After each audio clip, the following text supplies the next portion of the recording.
ओम शांति। बहुत सारे लोग सोचते हैं कि श्राद्ध के दिनों में भोजन क्यों बनाया जाता है और दान क्यों किया जाता है, क्योंकि दोनों चीजों का अपनी जगह पर एक महत्व है। भोजन संतुष्टता और संपन्नता की निशानी है और दान दया और करुणा की निशानी है। क्योंकि जब हम किसी को भूखे व्यक्ति को भोजन कराते हैं तो कहा जाता है कि ये व्यक्ति संपन्न है, इसीलिए वो अनेक आत्माओं को भोजन करा रहा है।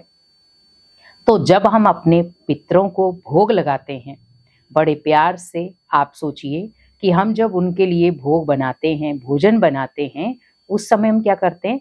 किसी को नहीं खाने देते, सबसे पहले हम उनके लिए निकालते हैं। तो आप सोचिए कितनी सात्विकता होनी चाहिए। पहला, जो आप पितरों के लिए भोग बना रहे हैं वो नहा धोकर बिल्कुल शुद्धता के साथ बनाएं, बिल्कुल पवित्रता के साथ बनाएं। दूसरा, वो जो आप भोजन बना रहे हैं वो ध्यान रखें कि उसमें कोई भी अशुद्ध चीज ना हो, क्योंकि आपको पता है कि जो श्राद्ध का भोजन होता है उसमें प्याज लहसुन इस्तेमाल नहीं होता, कोई तामसिक चीज इस्तेमाल नहीं होती, क्योंकि वो भोग जो है, वो जो भोजन है वो बिल्कुल प्योर होता है।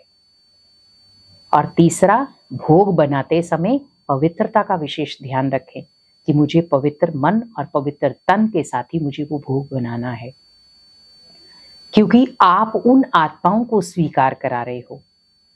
तो उसी प्रकार हमें ध्यान रखना है कि भोजन की जो प्रक्रिया है वो तन से भी जुड़ी है तो मन से भी जुड़ी है।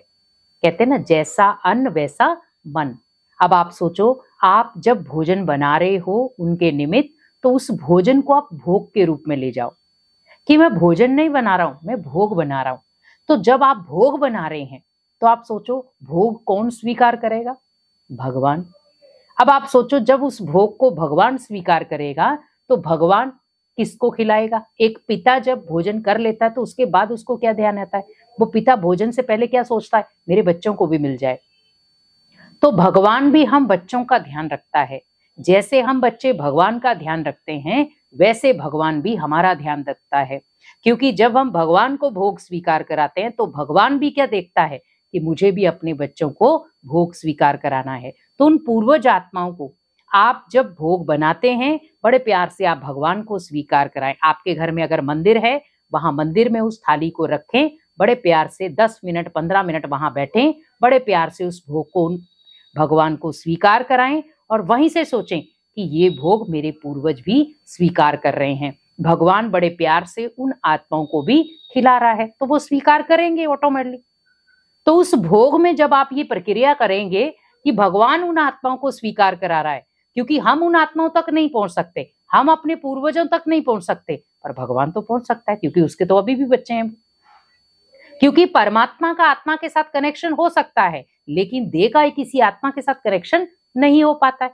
तो इसी प्रकार हमें ध्यान रखना है कि बीच में हमें भगवान को रखना है ताकि हम अपने पूर्वजों को भगवान के द्वारा ही वो भोग स्वीकार करा सकें।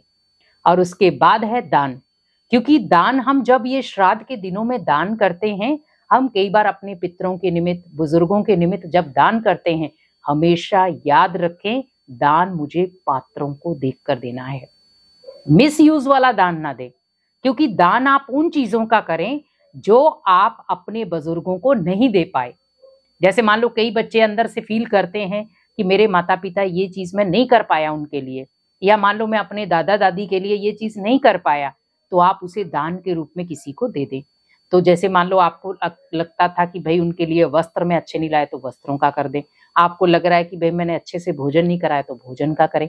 जो भी आपको लग रहा है मन के अंदर कि कहीं ना कहीं वो मेरे अंदर एक टीस रह गई कि मैंने उनको वो चीज नहीं दी, तो आप उन चीजों की आप भगवान को और उन गरीब आत्माओं को वो चीज बांट कर आए, जिससे जब आप उनको बांटेंगे दान के रूप में तो वो दान डायरेक्ट वहां पहुंच जाएगा।